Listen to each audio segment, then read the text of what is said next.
Iran strikes, Israel burns. On the third day of direct military clashes between Iran and Israel, the intensity hasn't let up.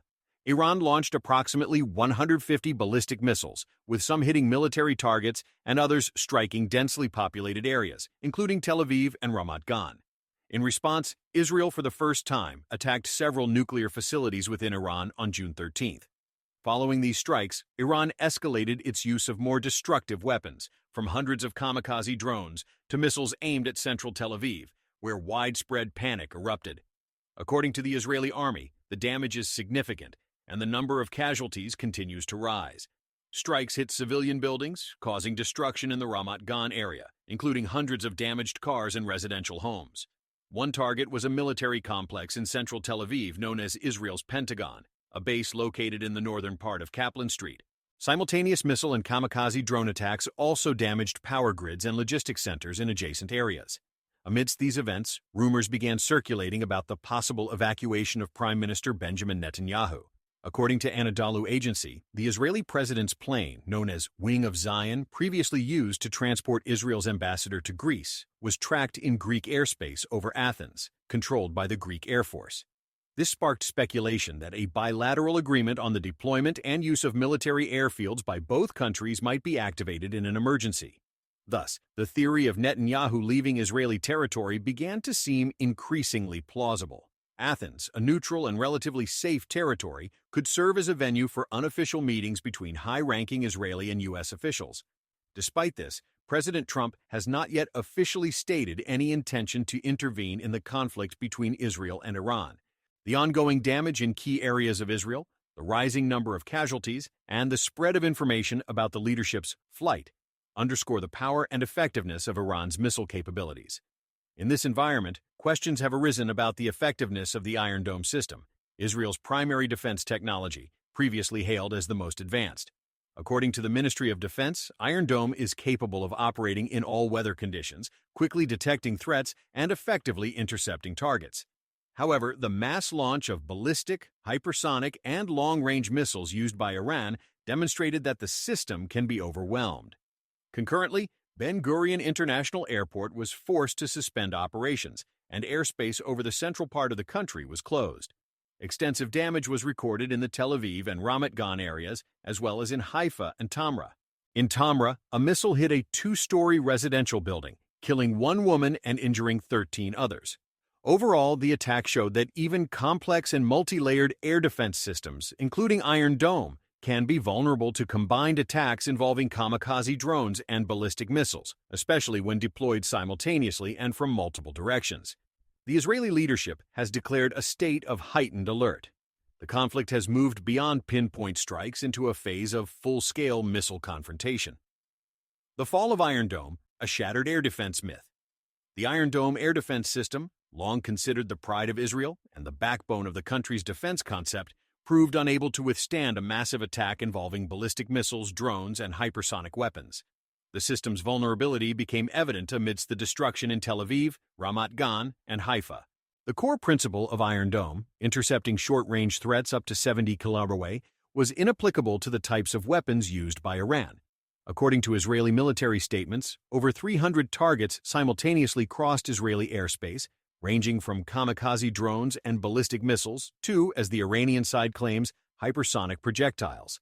This sheer volume and diversity of threats overwhelmed Iron Dome's radars and interceptors.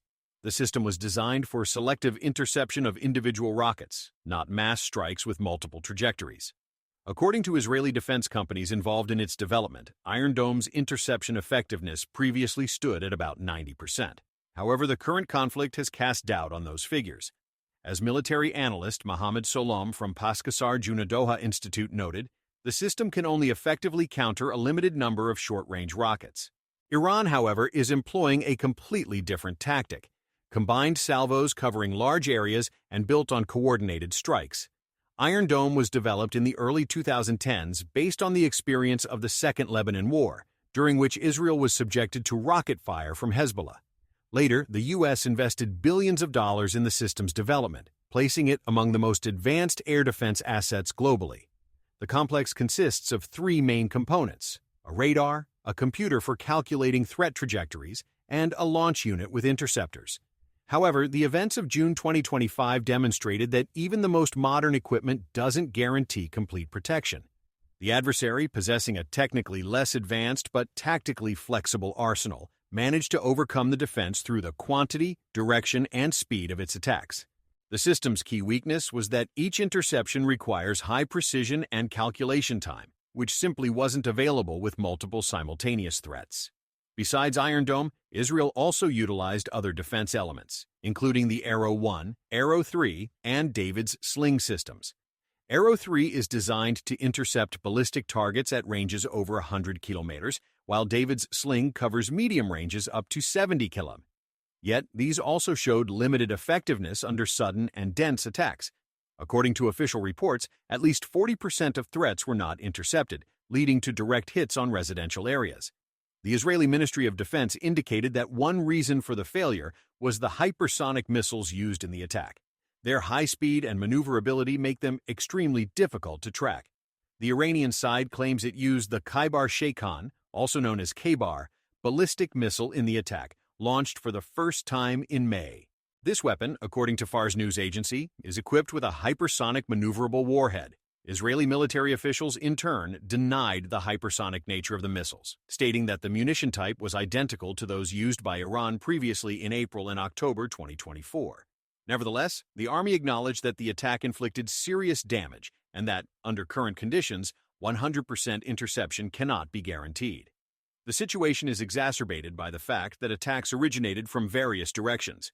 Monitoring data suggests missiles were launched not only from Iranian territory, but also, presumably, from Allied forces positions in Iraq and Syria. Thus, air defense systems were dispersed and unable to create a continuous dome. Amidst this, discussions have begun in the Israeli press about re-evaluating the defense doctrine. It has become evident that relying solely on high-tech means is insufficient without adapting to new tactics and asymmetric threats. The country's Minister of Defense announced the urgent need to modernize air defense and procure new AI-based systems. At the same time, Western experts assess that Israel is in a situation of strategic overload.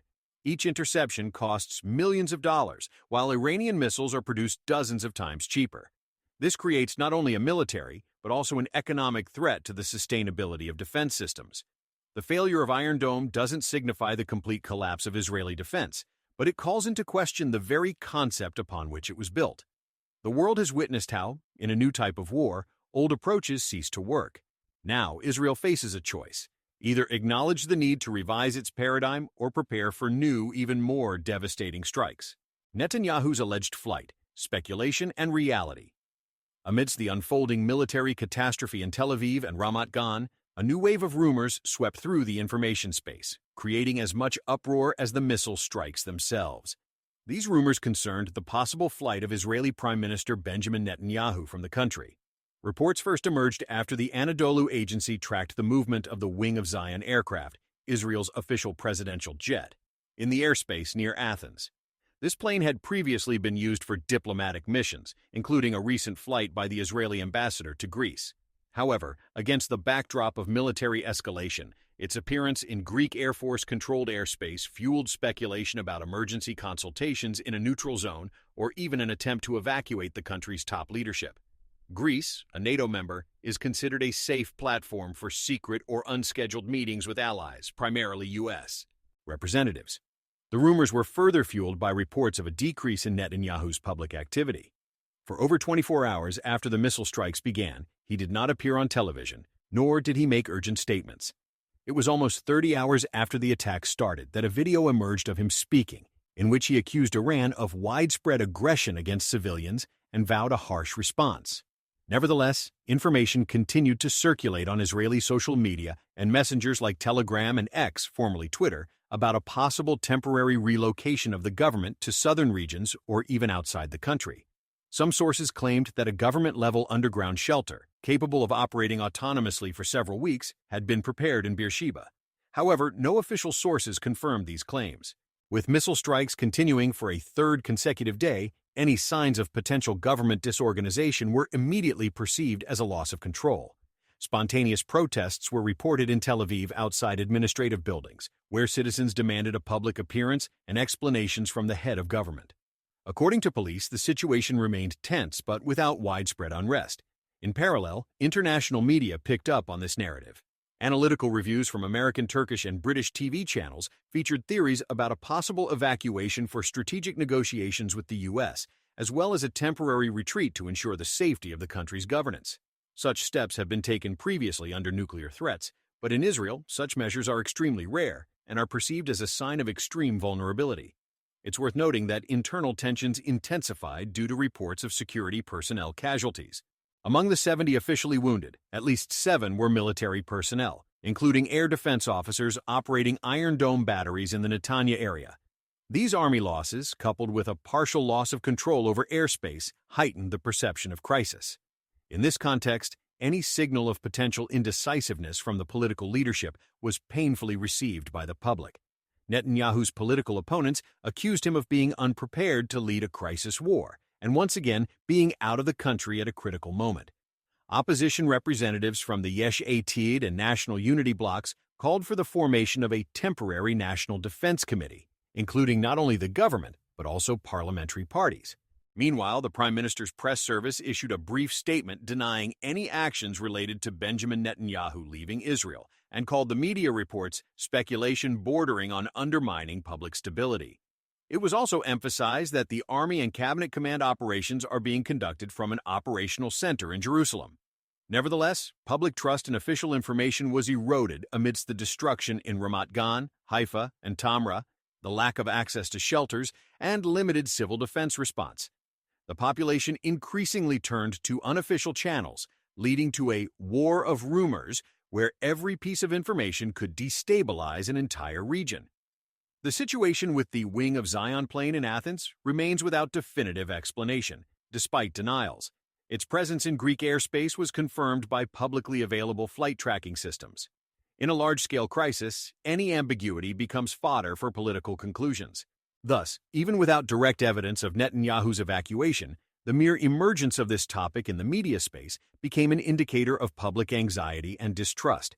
The Army continues military operations, and air defense is partially functional, but the political leadership finds itself under pressure from both external and internal factors. The question of government stability has become as crucial as protecting the skies themselves. A shattered nation in flight, the humanitarian crisis. The missile strikes on Israeli territory, which began in Tel Aviv and Ramat Gan, quickly spread to other areas, including the northern cities of Haifa and Tamra. Hits on residential neighborhoods, hospitals, and transportation infrastructure caused significant damage, led to numerous casualties, and triggered an unprecedented wave of evacuations among the civilian population. According to the latest data, approximately 300 Tel Aviv residents and at least 100 people in Ramat Gan were forced to leave their homes due to complete building destruction or the threat of new strikes.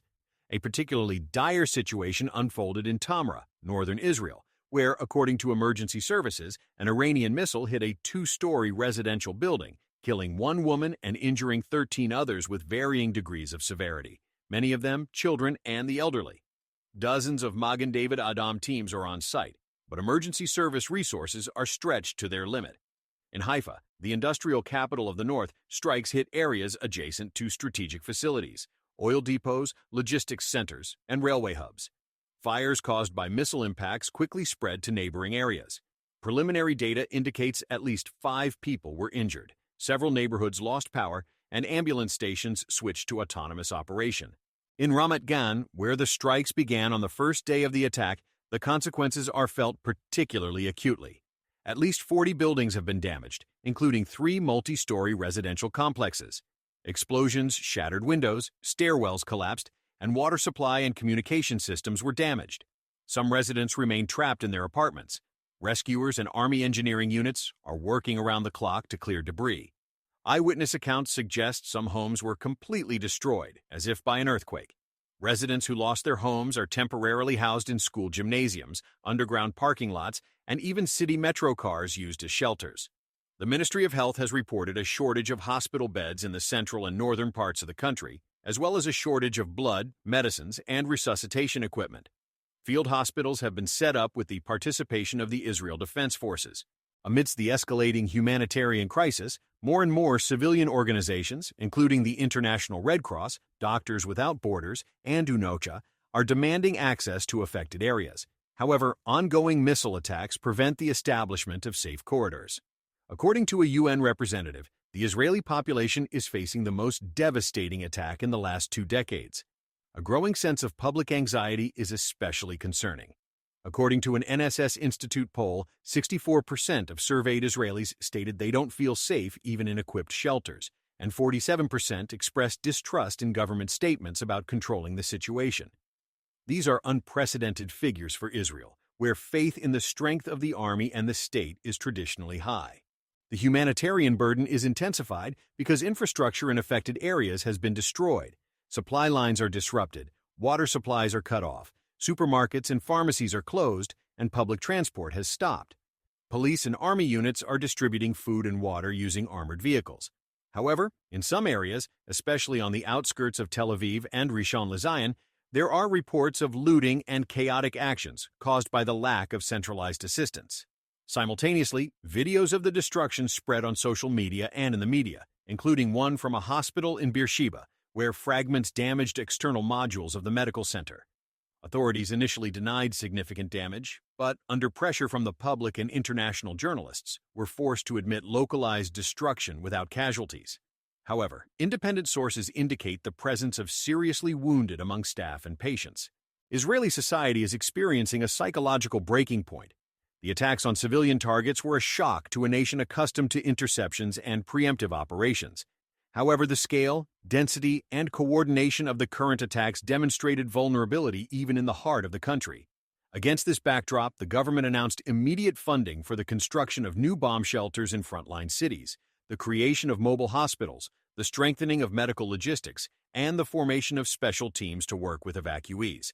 But implementing these solutions requires time, which Israel currently lacks. Israel is undergoing its largest internal crisis since the early 2000s. Along with the military threat, the country is facing a humanitarian challenge that could escalate into a systemic one. Evacuations continue. According to the Ministry of Internal Affairs, over 40,000 people have temporarily left the central part of the country in 3 days. Most went to southern regions or to relatives in the north, but even there, missiles have already reached residential areas. Thus, the concept of a safe place has virtually disappeared. The current situation indicates the need for a fundamental review of civil defense systems. Previous protocols designed for short-term threats proved insufficient. Israel finds itself not only under fire, but also at the epicenter of a humanitarian collapse. The battle for the sky. Israel retaliates. After 3 days of massive strikes on Israeli territory, the Israeli army, the IDF, began a series of retaliatory operations against key targets within Iran. According to the Israeli Ministry of Defense, the primary targets were elements of nuclear infrastructure and launch sites from which ballistic missiles had previously been fired at Israeli cities. One of the first targets attacked was the nuclear research complex in Natanz, where, according to the Israeli side, uranium enrichment centrifuges were located. A pinpoint airstrike was also carried out on a facility in Fordow. Operations were conducted using high-precision guided munitions and F-35 fighter jets. However, Iranian state media soon reported that 3 Israeli F-35 fighter jets had been shot down by Iranian air defense systems. According to Fars news agency, the interception occurred using domestically produced anti-aircraft complexes, and footage of an explosion in the sky over central Iran was presented as confirmation. However, independent verification of these claims is still pending. The Israeli side has not commented on reports of aviation losses. According to military experts, the aerial phase of the conflict has begun to escalate into a full-fledged battle for air superiority. Israel is leveraging its advantage in precision and intelligence, relying on NATO satellite channels and its own early warning system. Meanwhile, Iran is actively building up its electronic warfare capabilities and modernizing its air defense. According to the IDF press service, numerous Iranian launch sites were destroyed as a result of combined strikes. Nevertheless, the intensity of shelling from Iran has not decreased. Some analysts point to the presence of a deeply echeloned missile infrastructure, part of which is hidden in mountainous areas and is invulnerable to single attacks. In addition to aviation, Israel also used ballistic missiles and long-range artillery. Several targets in the area of Iraq and Isfahan were subjected to missile attacks. In response, the Iranian army launched new strikes on Haifa and Beersheba, damaging both military and civilian targets. These strikes involved kamikaze drones and new versions of surface-to-surface missiles, which, Tehran claims, possess maneuvering capabilities in the final phase of flight. Against this backdrop, Israeli airspace remains closed to civilian aviation. Ben Gurion Airport has completely ceased operations. As of the evening of June 16th, only military and reconnaissance aircraft are flying over Tel Aviv. This is the first time since 1991 that Israel has imposed such a prolonged closure of its airspace. One of the most sensitive incidents occurred near the Dimona nuclear power plant, which Iran, according to Israeli military statements, attempted to attack with a series of drones. Although the attempt was thwarted by the Arrow 3 system, the very fact that the threat approached a nuclear facility sent an alarming signal to the entire international community. International reactions were swift. The White House issued a statement calling Israel's actions unavoidable self-defense. At the same time, it emphasized that the U.S. would not participate in the escalation, but was ready to provide diplomatic and military support in the event of a large-scale regional threat. Russia and China called for an immediate cessation of hostilities. The president of France announced readiness to provide a venue for urgent negotiations in Paris. However, in practice, diplomatic activity has not yet led to a truce. Both sides are issuing ultimatums, indicating further escalation.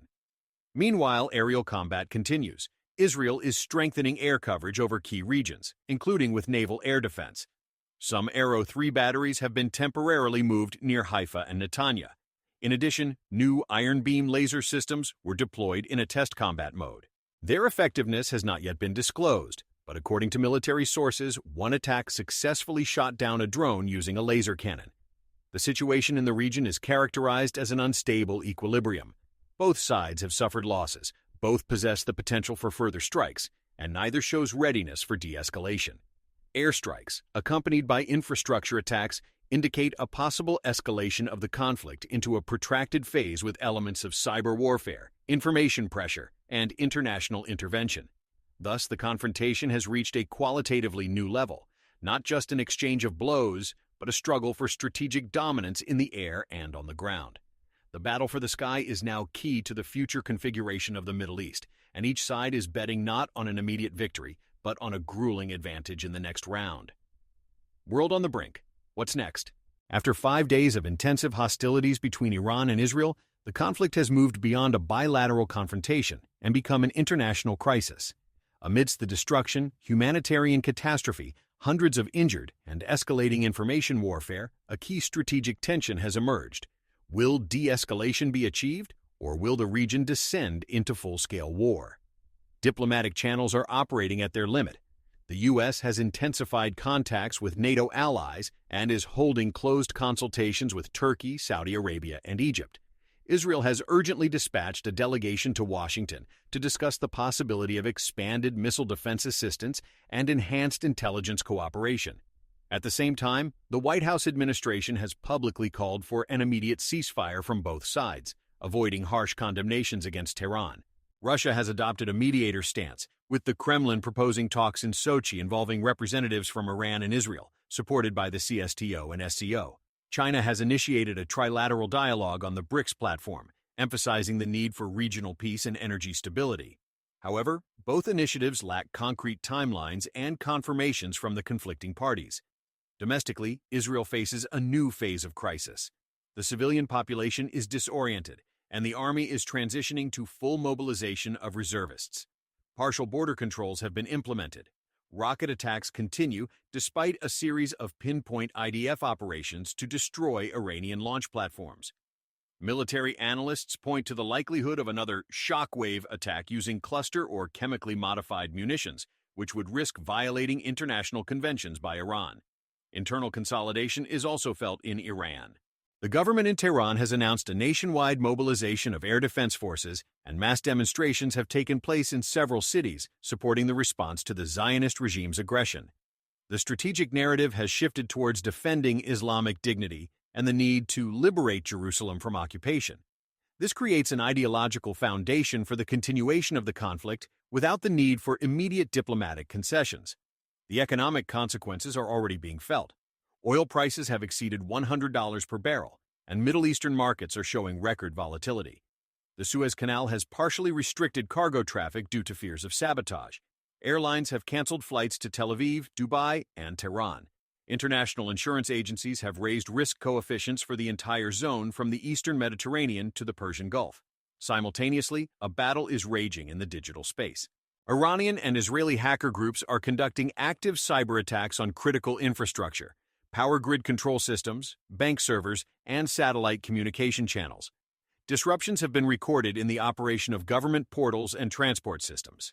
Analysts call this a parallel war occurring outside the framework of traditional armed conflicts. Neither side is currently ready for surrender or negotiations. Both are confident in their righteousness and strategic superiority. However, the balance is maintained only by international pressure, and the fact that no direct attack on diplomatic missions or religious sites has occurred in 5 days suggests the presence of a final barrier before ultimate escalation. The question is extremely urgent. Will a truce be achieved, or will the region explode into an even more intense wave of violence? Both scenarios are possible. The first, through external mediation and security guarantees. The second, through an unintentional error, a stray strike that triggers an irreversible chain reaction. Israel and Iran have reached a point where force alone is no longer enough. Political will is required. In a context where trust has been eroded, every step becomes a potential spark.